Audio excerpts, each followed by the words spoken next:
व्यक्ति अकेला पड़ जाए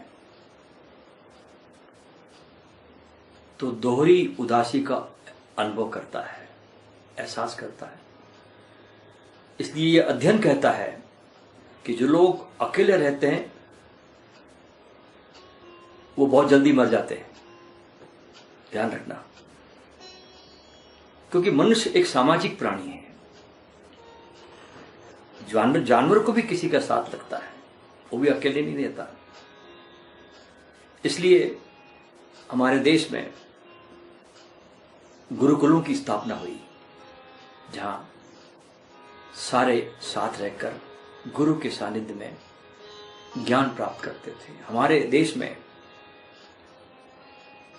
संयुक्त परिवार पैदा हुए जो एक कम्यून की तरह थे, एक बड़े परिवार की तरह थे।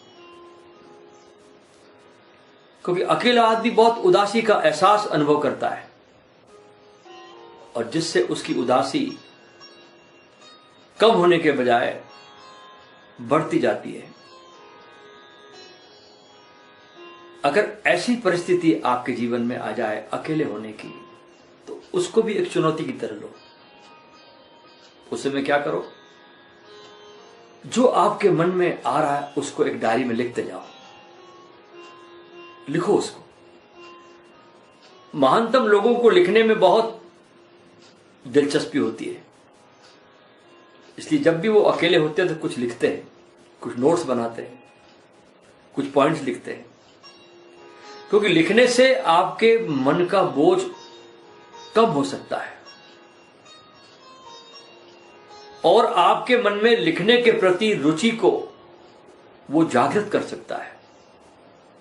अपनी रुचि के अनुसार इन साहित्यिक किताबों को पढ़कर, अच्छी अच्छी किताबों को पढ़कर आप अपनी रुचि को जागृत कर सकते हैं, अपनी ऊर्जा को एक सृजनात्मक रूप दे सकते हैं। लेकिन हम क्या करते हैं कि अगर हमको डिप्रेशन पकड़ा तो उस समय एक हम अंतहीन दुष्चक्र में चले जाते हैं। हम करते क्या है कि पहले हम डिप्रेशन में जाते हैं, फिर उस डिप्रेशन के कारण हम एक दूसरी डिप्रेशन खड़ी कर लेते हैं कि मुझे डिप्रेशन क्यों हुआ, अब ये दूसरी डिप्रेशन शुरू हो गई। डिप्रेशन तो हुआ ही है, अब सेकंड खड़ी कर दी हमने डिप्रेशन की, मुझको डिप्रेशन क्यों हुई, मुझे डिप्रेशन नहीं होनी चाहिए। इस तरह हम अपने आप से लड़ने लगते हैं।